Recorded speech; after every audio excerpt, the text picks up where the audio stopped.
All right, welcome to episode 4, the last of these sit-down type videos.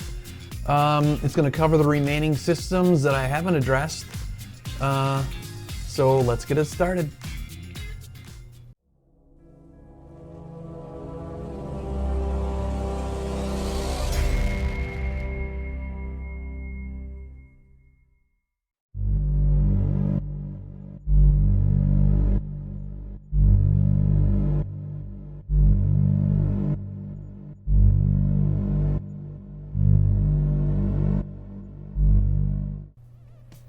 All right, so let's just wrap this up with systems I haven't addressed yet and how I plan on addressing them. I'll just quickly review what I plan on taking off of the bus, being I have the whole bus. There's a lot of stuff on there that I'll probably use. As I stated before, I'll be using, well, the engine, of course. Along with that, the radiator, the intercooler, gauges possibly. I'm not sure about that yet. Stuff like the exhaust pipe. I could use some of the exhaust pipe. The batteries, it's got 2 humongous batteries on it. Wiring, parts of the wiring harness. If the engine has any kind of wiring harness or connectors on it, I'll use that. And also the bus is equipped with a wheelchair lift. So I've been looking at that and thinking maybe I could use that for something like maybe a hydraulic rack or a hydraulic carrier on the back of the RV to put motorcycles on or whatever on it. We'll see about that. I'm not going to throw that away. Moving on, power steering, how I'm going to address the power steering, which will be, I think, pretty simple. It's essentially tying the original steering system into the Cummins power steering pump. Seems pretty straightforward. I don't know if the pressures are higher on this pump than what are, the pump on the 454 produces. I don't know if the pressure is a pressure differential there. I don't know. That's an unknown. Moving on to the power brakes. So with a diesel engine on the bus, diesel engines do not produce vacuum. So that's why there's air brakes on the bus. There's no vacuum. So for power assist, you don't have a vacuum booster. On the RV, I kind of lucked out there again too. It doesn't have vacuum assisted power brakes. It has hydro boost power brakes, which is actually tied into the power steering circuit and is using hydraulic pressure to assist with the braking. So I kind of did luck out with that. It's just a matter of tying the brake system into the power steering system, just like it is on the RV now, except that I'm putting the bus pump in that circuit. There might have to be some creative tubing routing or a remote reservoir for the fluid, but that's all minor details and take it as it comes. And I did kind of cover the parking brake issue before.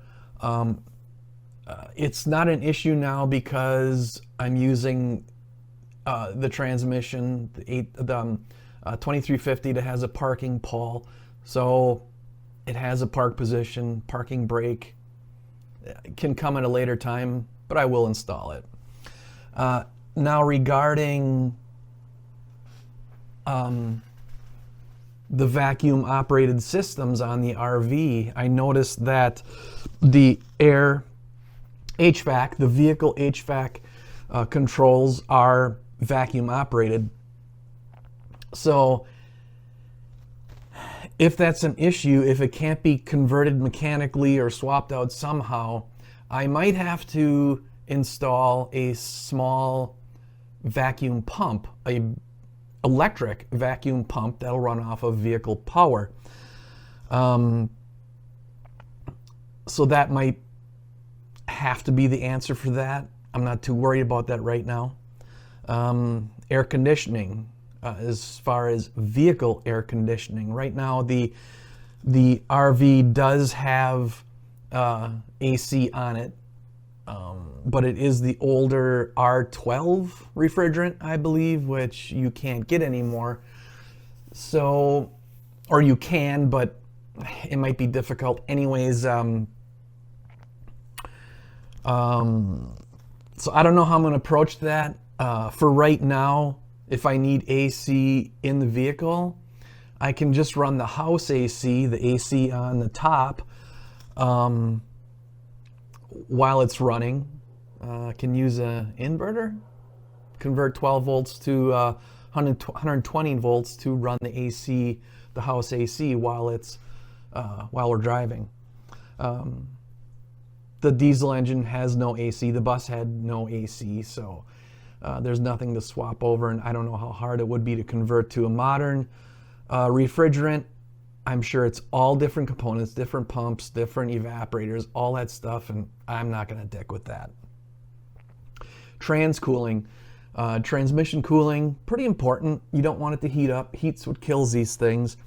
The transmission I got doesn't appear to have or had a cooler on it, which is, I don't know what's going on there. That seems kind of hard to believe. I really didn't take a close look. Maybe they have those ports blocked off, but I do plan on doing some sort of transmission cooling. There's a company called Derail.